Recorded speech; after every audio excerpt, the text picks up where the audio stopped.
everyone, welcome to my channel UGC Net Women Studies by MM. My name is Minnu Misra. I have done my master in Women Studies. I am 2 times net qualified in Women Studies subject, as well as I am a social worker.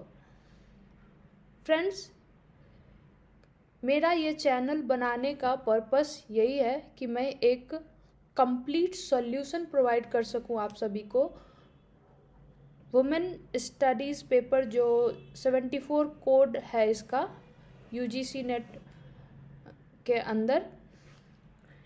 इस channel पे आपको जो UGC net women studies के syllabus है उसके हर एक topics का एक डिस्क्रिप्टिव कंटेंट मिलेगा, मटेरियल मिलेगा, और जो प्रीवियस ईयर क्वेश्चंस हैं उसका भी एक डिस्क्रिप्टिव कंटेंट मिलेगा, मटेरियल मिलेगा।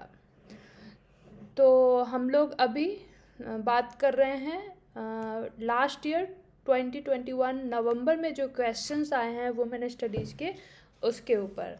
ये मेरा सेकंड वीडियो है। अगर किन्हीं का फर्स्ट वीडियो छूट गया है तो प्लीज़ आप उसको भी देख लें। तो चलिए स्टार्ट करते हैं। फर्स्ट क्वेश्चन हमारे स्क्रीन पे ऑलरेडी है। Under which of the following conditions the Hindu women are given the right to divorce? Interfaith, impotence of the husband, desertion and cruelty, age difference of more than 20 years between husband and wife, husband without employment। तो Hindu women को divorce के लिए कौन कौन से condition के तहत divorce लेने के राइट्स दिए गए हैं? इसमें जो आंसर होगा importance of husband, desertion and cruelty.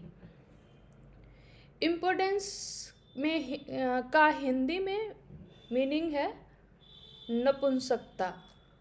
Then desertion means जब वाइफ अपने हस्बैंड से कम 2 साल के लिए अलग रह रही है, तो ऐसे सिचुएशन में भी उसे राइट है कि वो डिवोर्स के लिए अप्लाई कर सके। देन क्रूएलिटी, अगर वाइफ के साथ मेंटल फिजिकल वायलेंस हो रहे हैं और उसके ऊपर एक थ्रेट है लाइफ का, तो ऐसे कंडीशन में भी वो डिवोर्स के लिए अप्लाई कर सकती है। Then age difference of more than 20 years between husband and wife, ऐसा कोई कॉन्सेप्ट नहीं है, ये गलत है। एंड हस्बैंड विदाउट एम्प्लॉयमेंट, ऐसा भी कुछ नहीं है। आंसर इसका 2 हो जाएगा। बट मैं आपको इसके बारे में और थोड़ा बताऊं ताकि इससे रिलेटेड और क्वेश्चन आए तो आप उसको टैकल कर सको। हिंदू वुमेन जो है उनको हिंदू मैरिज एक्ट 1955 के अंदर डिवोर्स के कुछ राइट्स दिए गए हैं, जिसमें से पहला है एडल्ट्री, जिसमें any kind of sexual relationship of husband outside marriage आता है। क्रूएलिटी हमने बात कर ली, डिजर्शन हमने बात कर ली।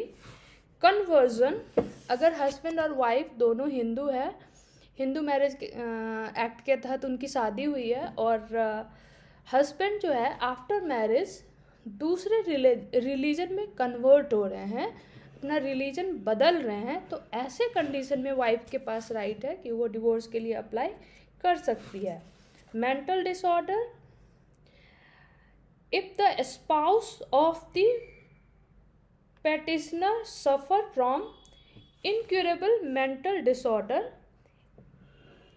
it can be a ground for divorce। अगर कोई मेंटल डिसऑर्डर है जो कि कभी ठीक नहीं हो सकता, इनक्योरेबल है, तो आप डिवोर्स के लिए अप्लाई कर सकते हो। देन एक लिप्रोसी डिजीज़ है। लिप्रोसी डिजीज़ बेसिकली स्किन से रिलेटेड है, और अगर ये एक्सट्रीमली सीवियर फॉर्म्स में होते हैं, इनक्योरेबल हैं, तो इसके लिए भी आप डिवोर्स के लिए अप्लाई कर सकते हो। Then easily communicable sexually transmitted disease जैसे होते हैं, जैसे कि एड्स हो गया, तो ऐसे कंडीशन में भी आप अपने पार्टनर से डिवोर्स के लिए अप्लाई कर सकते हो। देन रिनंसिएशन मीन्स अगर हस्बैंड का एक माइंड सेट हो गया है कि उसको अपने परिवार अपने समाज से एक अलग रह के अपना लाइफ स्पेंड करना है, जैसे लोग मोक्ष की प्राप्ति के लिए या ऋषि मुनि बन जाते हैं और घर परिवार त्याग देते हैं, तो ऐसे कंडीशन में वाइफ के पास राइट है कि वो डिवोर्स के लिए अप्लाई कर सकती है। अगर कोई पर्सन जो है नॉट टू हियर अलाइव 7 साल तक 7 ईयर्स तक उसके बारे में ना सुना गया है ना देखा गया है कि वो लाइव है या नहीं, तो ऐसे कंडीशन में वाइफ जो है डिवोर्स के लिए अप्लाई कर सकती है। देन अगर हस्बैंड एंड वाइफ में अच्छे से मेल नहीं हो रहा है, वो दोनों साथ ठीक से नहीं रह पा रहे, एक स्ट्रेस का इन्वायरमेंट है, एक म्यूचुअल हैबिट डेवलप नहीं कर पा रहे हैं, तो ऐसे कंडीशन में दोनों म्यूचुअल कंसेंट से डिवोर्स के लिए अप्लाई कर सकते हैं। इस सब के अलावा वाइफ को कुछ अलग से राइट्स है डिवोर्स के लिए, जैसे अगर हस्बैंड जो है रेप जैसे एक्टिविटीज़ में इन्वॉल्व हो, जैसे हस्बैंड ने फर्स्ट वाइफ के रहते दूसरी मैरिज कर ली हो, शादी कर ली हो, तो ऐसे कंडीशन में फर्स्ट वाइफ डिवोर्स के लिए अप्लाई कर सकती है। अगर एक लड़की जो कि 15 साल से छोटी है और उसकी शादी करवा दी गई है, तो वो लड़की भी डिवोर्स के लिए अप्लाई कर सकती है। ये कुछ एक पॉइंट्स थे हिंदू मैरिज एक्ट के अंदर, और इस क्वेश्चन का आंसर 2 है, जिसमें कि आप देख सकते हैं 2 पॉइंट मैंने तीनों ही पॉइंट इसमें आ जाएंगे। ओके, आगे बढ़ते हैं। Which of the following is bilingual online market platform for women entrepreneurs, self-help groups and NGOs? Mahila portal, Nari Shakti, Mahila ई-हाट, digital India. And the right answer is महिला ई-हाट. Mahila e-Heart is an initiative for meeting aspiration and need of women entrepreneurs. It is an online marketing platform for women where participants can display their products. Right? It is also an initiative for women across the country as a part of Digital India and Stand Up India initiative. तो महिला ई-हाट जो है एक online platform women entrepreneurs के लिए है, और ये डिजिटल इंडिया और स्टैंड अप इंडिया इनिशिएटिव का पार्ट है। इसके साथ साथ it has setup by ministry of women and child development and राष्ट्रीय महिला कोष। इन दोनों ऑर्गेनाइजेशन के म्यूचुअल कोलैबोरेशन में इसकी शुरुआत की गई है, महिला ई-हाट की। Then it was launched on 7th of March 2016 by Shrimati Maneka Gandhi, honourable उस टाइम की minister of women and child development रही है। ओके, ये हो गया महिला ई-हाट के बारे में। महिला पोर्टल करके कुछ नहीं मुझे लगता है, ऐसे ही नाम बना दिए हैं। नारी शक्ति, एक्चुअली नारी शक्ति एक अवार्ड है जो कि ministry of women and child development के द्वारा एनुअली दिया जाता है। एंड ये जो दिया जाता है किसी इंडिविजुअल वुमेन को या फिर एक पूरे इंस्टीट्यूशन को that work towards the cause of women empowerment, जो women empowerment के लिए लोग काम करते हैं उनके लिए। and first it was started on 1999, और इसके अंदर आपको 1 से 2 लाख तक का अवार्ड दिया जाता है। राइट, तो ये क्वेश्चन हो गया। आगे बढ़ते हैं, इसका आंसर महिला ई-हाट। Name the first Indian state to establish the Prevention of Witch Dying Practice Act 1999। तो हमारे इंडिया के बहुत सारे स्टेट में विच हंटिंग और विच प्रैक्टिसेस को लेके बहुत सारी एक्टिविटीज़ को नोटिस किया जाता है, जिसमें कि एक्चुअली क्या होता है जो एक हमारे ज़्यादातर जो विच हंटिंग के शिकार होती हैं वो वुमेन होती हैं, 80 to 90%। कुछ केसेस में मैन भी होते हैं, बट ज़्यादातर केसेस में वुमेन होती हैं।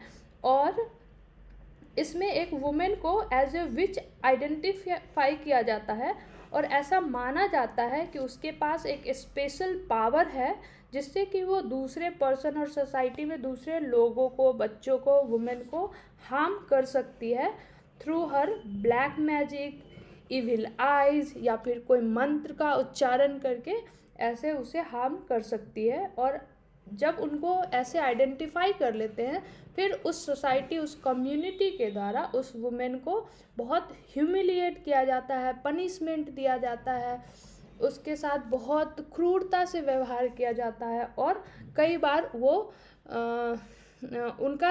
उनकी मौत भी हो जाती है, उनको मार भी दिया जाता है। एक सब क्राउड, सभी लोग मिलके उसे मार भी देते हैं। तो इस तरीके के इंसिडेंट्स हमारे कंट्री के कुछ एक स्टेट में देखने को मिला है। किस किस स्टेट में ये है? तो बिहार, झारखंड, छत्तीसगढ़, ओडिशा, महाराष्ट्र, कर्नाटका, राजस्थान, असम, इन सारे स्टेट्स में ऐसे इंसिडेंट्स आप देख सकते हो। और इन सभी स्टेट्स में जो है ना, स्टेट लेवल पे लॉज भी बने हुए हैं, राइट। बट सबसे पहले जो अगर बात करें तो सबसे पहले बिहार में इसके रिगार्डिंग लॉ आया था 1999 में, देन झारखंड में 2001 में, उसके बाद छत्तीसगढ़, ओडिशा, महाराष्ट्र, राजस्थान, असम और कर्नाटक में। तो सबके डेट याद करने की ज़रूरत नहीं है, आप ये जान लो सबसे पहले बिहार में आया था 1999 एंड देन झारखंड में 2001 में। और ये कुछ एक स्टेट के नाम हम ध्यान में रख सकते हैं जहाँ पर इसको लेके लॉ बने हुए हैं। Report of national crime bureau 2015 के अकॉर्डिंग 2001 से लेके 2014 तक 2290 वुमेन जो है विच हंटिंग की शिकार हो चुकी हैं।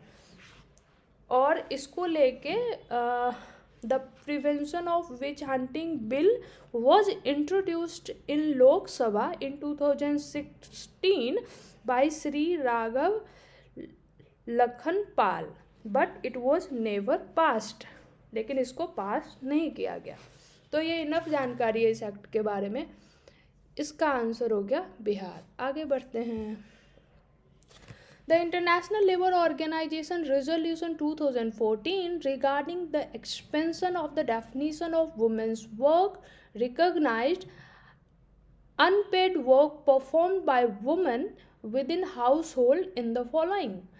तो जो क्वेश्चन में मैं समझ रही हूँ कि इंटरनेशनल लेबर ऑर्गेनाइजेशन 2014 के अकॉर्डिंग अनपेड वर्क जो हाउस होल्ड के अंदर वुमेन के द्वारा परफॉर्म किए जाते हैं, उसमें कौन कौन से वर्क होते हैं, इसमें से हमें फाइंड आउट करना है। तो पहले हम समझ लेते हैं कि दो तरीके के वर्क होते हैं, एक पेड वर्क और एक अनपेड वर्क।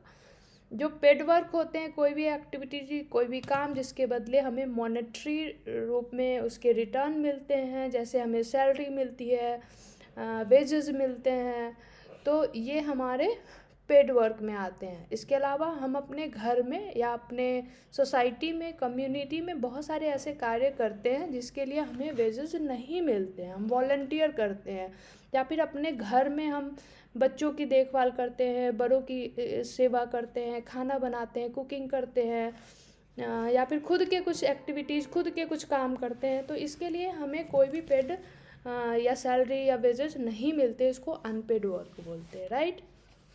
तो अब हम इस क्वेश्चन को समझेंगे। तो अनपेड वर्क में क्या क्या आता है विद इन हाउस होल्ड, ऐसा कुछ क्वेश्चन है। Self care work, personal grooming, hygiene, तो अपने खुद के केयर के लिए हम जो काम कर रहे हैं वो हमारा अनपेड वर्क में आएगा। All work that do not involve any form of production of goods and services. जितना मैं समझ पा रही हूँ इस पॉइंट को, कि बहुत सारी वुमेन जो है अपने घर में भी कुछ ऐसे काम करती है, ऐसे प्रोड्यूस करती है जिसको कि वो आगे चल के सेल करती हैं, राइट। तो वो सारे, और उससे वो कोई ना कोई मॉनेटरी बेनिफिट लेती हैं, तो वो वर्क इसमें नहीं आएंगे, प्रोडक्शन वाले वर्क नहीं होने चाहिए। All work that do not involve any form of production of goods and services.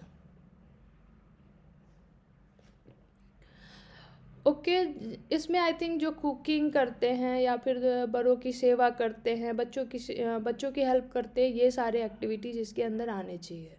आगे बढ़ते हैं। Activities that can not be perform by another person on one's own behalf, own activities for recreation, learning etc। तो हम खुद के learning के लिए, recreation के लिए जो करते हैं वो तो अनपेड वर्क में ही आएंगे, right. Additional work performed in field. अब इसमें दो तरीके के वर्क होते हैं जो हम फील्ड में करते हैं। एक जो हम अपने, बहुत सारी वुमेन है जो अपने ही फील्ड में काम करती हैं, तो वो अनपेड वर्क में आएंगे। लेकिन अगर वो किसी और के फील्ड में काम करती हैं और उसके बदले उनको लेबर चार्ज मिलता है, तो वो पेड वर्क में आएंगे। तो इस पॉइंट को थोड़ा और क्लियर करना चाहिए कि क्या बोल रहा है। वैसे इसका आंसर ABC दिया है। UGC नेट का जो अभी टेंटेटिव आंसर आया है ABC। अगर इसमें कोई फाइनल आंसर में चेंज होगा तो इस क्वेश्चन को हम वापस से डिस्कशन करेंगे, लेकिन हमारा एक कॉन्सेप्ट क्लियर होना चाहिए कि पेड वर्क क्या होता है, अनपेड वर्क क्या होता है, राइट। चलिए आगे बढ़ते हैं। Which of the following are the characteristic of grounded theory in research? इसके ऑप्शन देखने से पहले हम ग्राउंडेड थ्योरी को समझते हैं कि ग्राउंडेड थ्योरी क्या होता है। तो बेसिकली जो ग्राउंडेड थ्योरी होता है वो क्वालिटेटिव रिसर्च से बेस्ड होता है। Grounded theory is a systematic methodology that has been largely applied to qualitative research। और इसमें क्या होता है कि हम पहले फील्ड में जाके ऑब्जर्वेशन करते हैं, डाटा कलेक्शन करते हैं, एंड देन उसके बेसिस पे हम थ्योरी का फॉर्मुलेशन करते हैं, हाइपोथेसिस का फॉर्मुलेशन करते हैं। इसके साथ साथ एक पॉइंट और है, जब हम बहुत सारे ऑब्जर्वेशन करके एक थ्योरी का फॉर्मेशन करते हैं तो हम इसी प्रोसेस को इंडक्टिव रीजनिंग या इंडक्टिव रिसर्च भी कहते हैं, ठीक है। तो ये जो रिसर्च है दूसरे रिसर्च से थोड़ा अलग है, बिकॉज कि दूसरे रिसर्च में क्या होता है कि पहले हम हाइपोथेसिस बनाते हैं, देन डाटा कलेक्शन करते हैं। तो इसमें पहले डाटा कलेक्शन, देन हाइपोथेसिस बनाना और थ्योरी बनाना। अब हम इसके ऑप्शंस देखते हैं। हमें कैरेक्टरिस्टिक ऑफ ग्राउंडेड थ्योरी बताना है। It is a systematic methodology largely applied to qualitative research, बिल्कुल ही सही। इन्वॉल्व्स फॉर्मुलेशन हाइपोथेसिस, तो डाटा कलेक्शन के बाद हम फॉर्मुलेशन ऑफ थ्योरी करते हैं, ये बिल्कुल सही। Involves the application of inductive reasoning, मैंने अभी बताया है, तो ये भी सही। ABC is the right answer. ये भी देख लेते हैं। It is a deductive model use for testing the hypothesis. Inductive and deductive का जो प्रोसेस होता है वो बिल्कुल ही अपोजिट काइंड ऑफ होता है। तो जहाँ इंडक्टिव होगा वहाँ डिडक्टिव बिल्कुल भी नहीं होगा। ABC is the right answer 2 number पे। आगे बढ़ते हैं। In global gender gap index 2020 India ranked. Global gender gap से पिछले लेक्चर में भी एक क्वेश्चन था और आप देख रहे हो यहाँ भी एक क्वेश्चन है। ये टॉपिक बहुत ही इम्पोर्टेंट है, जिससे एक ही एग्जाम में 2 क्वेश्चन अभी तक में हम लोगों ने देख लिया है। ग्लोबल जेंडर गैप इंडेक्स 2020 में इंडिया का रैंक जो था 112 था, 112। और ये रैंक जो है टोटल आउट ऑफ 153 कंट्रीज़ में से इसका रैंक जो था ये 112 था। बट अभी हमें लेटेस्ट जानना है, ये 2020 का है। तो 2021 में इंडिया का जो रैंक है वो बहुत ज़्यादा बढ़ के अभी 140 हो गया आउट ऑफ 156 कंट्रीज। ये भी ध्यान रखने की चीज़ होती है, कभी कभी टोटल कंट्रीज भी पूछ देते हैं। तो अभी इंडिया का रैंक है 140 आउट ऑफ 156 कंट्रीज। और ग्लोबल जेंडर गैप स्टार्ट कब हुआ था? 2006 में, तभी इंडिया का रैंक जो था 98 था। इसके अलावा Iceland is the most gender equal country in the world for the 12th time. 12वीं बार, मतलब 12 साल से लगातार वो टॉप पे रह रहा है आइसलैंड। और टॉप 5 कंट्रीज कौन कौन से हैं? तो Iceland, Finland, Norway, New Zealand and Sweden. इसके अलावा इसके रिगार्डिंग बहुत सारे इंपॉर्टेंट पॉइंट मैंने पिछले क्लास में डिस्कस किए हैं, प्लीज़ आप उसको भी जाके देखें। चलिए, तो इसका आंसर 2 है। इसमें नीचे दिए हुए आंसर आप मत देखें, कभी कभी सही भी रहता है बट कभी कभी गलत भी रहता है। यहाँ पे 2। आगे बढ़ते हैं।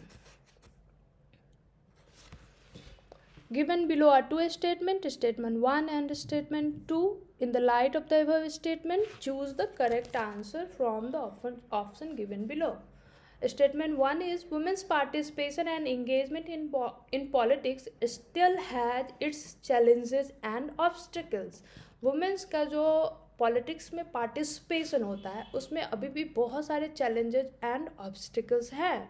हमने पिछले क्लास में भी इस पर डिस्कशन किया था कि वुमेन का इकोनॉमी एंड पॉलिटिक्स में जो पार्टिसिपेशन है उसको लेके जो इक्वलिटी मेजरमेंट किया जा रहा है, तो उसमें इन दोनों में बहुत ज़्यादा टाइम लगने वाला है इक्वलिटी लाने में, क्योंकि ये इसमें बहुत सारे चैलेंजेस एंड ऑब्स्टिकल हैं और बहुत ज़्यादा इनइक्वलिटीज़ है। ठीक है, तो ये तो बिल्कुल ही सही पॉइंट है। Active participation of women in politics is determined by the political culture, social freedom and gender equation. Women का पॉलिटिक्स में एक्टिव पार्टिसिपेशन डिपेंड करता है कि पॉलिटिकल कल्चर कैसा है, सोशल फ्रीडम कैसा है, जेंडर इक्वेशन कैसा है। बिल्कुल ही सही है। अगर ज़्यादा अच्छा कल्चर रहेगा ज़्यादा वुमेन आएंगी, फ्रीडम उनको मिलेगा तो ज़्यादा वुमेन आएंगी, जेंडर इक्वेशन अच्छा रहेगा तो ज़्यादा वुमेन आएंगी। तो ये डिपेंडेंट है।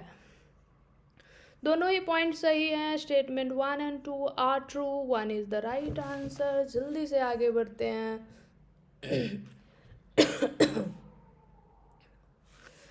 Okay, National Education Policy 2020 for the first time envisages the introduction of compulsory technical education, early childhood education, technical education for girls and inclusion of person with disability. इसका answer होगा early childhood education. ठीक है, but हम national education policy के बारे में कुछ और पॉइंट भी देख लेते हैं ताकि इससे रिलेटेड कोई और क्वेश्चन आए तो हम उसे मिस ना करें। जिसमें सबसे पहला पॉइंट है कि पहले जो था 6 से लेके 14 साल तक के बच्चों का फ्री एंड कंपलसरी एजुकेशन की बात करी जाती थी।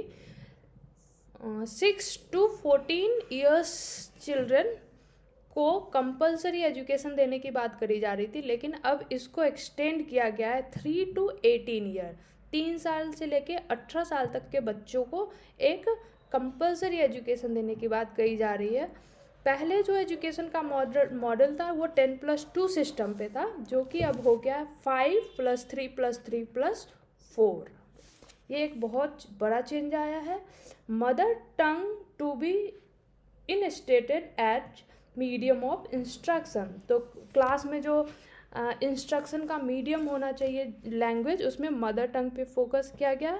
साथ ही 3 लैंग्वेज फार्मूला पे फोकस किया गया है, but no language would be imposed on anyone. Then एक सिंगल अम्ब्रेला बॉडी की बात की गई है जो कि पूरे हायर एजुकेशन सिस्टम को वो टैकल करेगी, और उसका नाम होगा higher education commission of India, HECI। ये नाम मुझे लगता है इम्पोर्टेंट है, और इसके अंदर पूरा इंटायर हायर एजुकेशन को रखा गया है, बट मेडिकल और लीगल एजुकेशन को इससे बाहर रखा गया है। देन एक बात है कि प्राइवेट और गवर्नमेंट हायर एजुकेशन इंस्टीट्यूशंस जो हैं उनके लिए same set of norms, regulation, ये सब रखा जाएगा। सेपरेशन बिटवीन सब्जेक्ट स्ट्रीम, मतलब कि कोई भी स्टूडेंट किसी भी सब्जेक्ट से अपना इंटरेस्ट के अकॉर्डिंग पेपर ले सिलेक्शन कर सकते हैं। साइंस के स्टूडेंट कुछ आर्ट्स से पेपर ले सकते हैं, आर्ट के स्टूडेंट कुछ साइंस से पेपर ले सकते हैं। पहले था कि सब कुछ अलग था, बट अब ऐसा इसमें डाला गया है। देन अगर कोई स्टूडेंट ग्रेजुएशन फर्स्ट ईयर में मान लीजिए ड्रॉप आउट हो जाता है तो उसे कोई उसका सर्टिफिकेट नहीं मिलता था, बट अब फर्स्ट ईयर में एक सर्टिफिकेट, सेकेंड ईयर में डिप्लोमा सर्टिफिकेट या 2 साल का जो सर्टिफिकेट होता है, और कभी भी आप ड्रॉप आउट होते हो तो फिर से आप वहाँ से उसी क्लास में आगे से ज्वाइन कर सकते हो। ये कुछ एक चीज़ दी गई है। साथ ही साथ वोकेशनल एजुकेशन पे फोकस किया गया है, और जिसमें कि स्टूडेंट जो है क्लास 6 से ही वोकेशनल एजुकेशन में अपना इनरोलमेंट ले सकता है। ये कुछ एक पॉइंट है इससे रिलेटेड। इस क्वेश्चन का आंसर अर्ली चाइल्डहुड एजुकेशन। आगे बढ़ते हैं।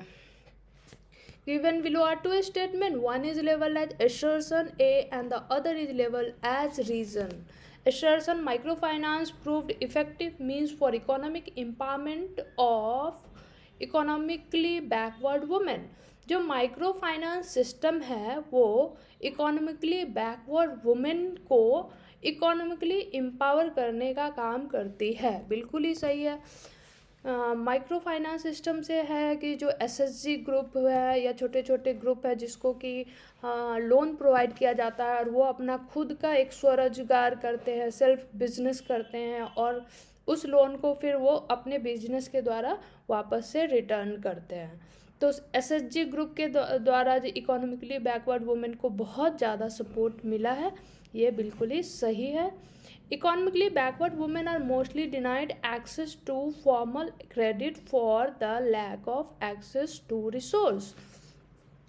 पहले क्या होता था या अभी भी जो फॉर्मल क्रेडिट देने का एक फॉर्मेशन है। फॉर्मल क्रेडिट से है कि बैंक में आप जाके अगर डायरेक्ट लोन के लिए आप बोलते हो तो वहाँ पे आपको मॉर्गेज में कुछ प्रॉपर्टी या फिर गोल्ड लोन ले सकते हो जिसमें गोल्ड आपको देना है, तो आपको मॉर्गेज के लिए कुछ रिसोर्सेस वहाँ पे देने होते हैं, और वुमेन जो है उनके पास ये रिसोर्सेस कम होते थे जिसकी वजह से उनको ये डिनाइड, हमेशा ही ये क्रेडिट सिस्टम जो उन्हें लोन देने से डिनाइड करती थी। ठीक है, बट इस गैप को ये माइक्रो फाइनेंस सिस्टम ने क्या किया है, फिल किया है सॉरी। तो ये दोनों ही एक दूसरे से कनेक्टेड है, and this is the explanation of this. R is the explanation of A, both R correct. R is the explanation of A, 1 इसका आंसर हो जाएगा। मुझे लगता है आप लोग समझ गए होंगे इस पॉइंट को। आगे बढ़ते हैं। Within sustainable development goal which number of goal is specifically related to gender equality. तो सस्टेनेबल डेवलपमेंट गोल के अंदर जो गोल नंबर 5 है वो जेंडर इक्वालिटी से रिलेटेड है, बट हमें सस्टेनेबल डेवलपमेंट गोल के बारे में और भी चीज़ें जाननी चाहिए क्योंकि इससे क्वेश्चन कहीं से भी आते हैं। सस्टेनेबल डेवलपमेंट गोल 2015 में आया और इसके अंदर 2030 तक का 15 ईयर्स तक के प्लान है। इसके अंदर 17 गोल हैं और उस 17 गोल्स के अंदर 169 टारगेट्स हैं। जो गोल्स हैं किस नंबर पे हैं इससे क्वेश्चन आते हैं, तो आपको मैं बता दूं। Goal number 1 no poverty, 2 goal number 2 zero hunger, 3 good health and wellbeing, 4 quality education, 5 gender equality, 6 clean water and sanitation, 7 affordable and clean energy, 8 decent work and economic growth, 9 industry innovation and infrastructure, 10 reduce inequalities, 11 sustainable cities and communities, 12 responsible consumption and production, 13 climate action, 14 life below water, 15 life on land, 16 peace, justice and strong institution, 17 partnership for the goal। शुरू के जो कुछ 5-6 गोल हैं वो आप number के साथ याद रखें कि गोल नंबर 1 2 3 4 कौन से हैं, 5 कौन से, 6 कौन से हैं, और इतने तो कम से कम आप याद रखो। और इस सब के अंदर 14 कौन कौन से पॉइंट हैं कम से कम ये हमारे माइंड में रहना चाहिए। चलिए, तो आज के लिए बस इतना ही। प्लीज़ आपको हमारा ये वीडियो कैसा लग रहा है अपना फीडबैक ज़रूर दें। आपके कुछ डाउट्स हैं तो वो भी आप कमेंट सेक्शन में लिखें। मेरा जब अगला लेक्चर आएगा तो मैं उसमें उसको क्लियर करने की कोशिश करूँगी। Okay, thank you so much, bye bye, take care.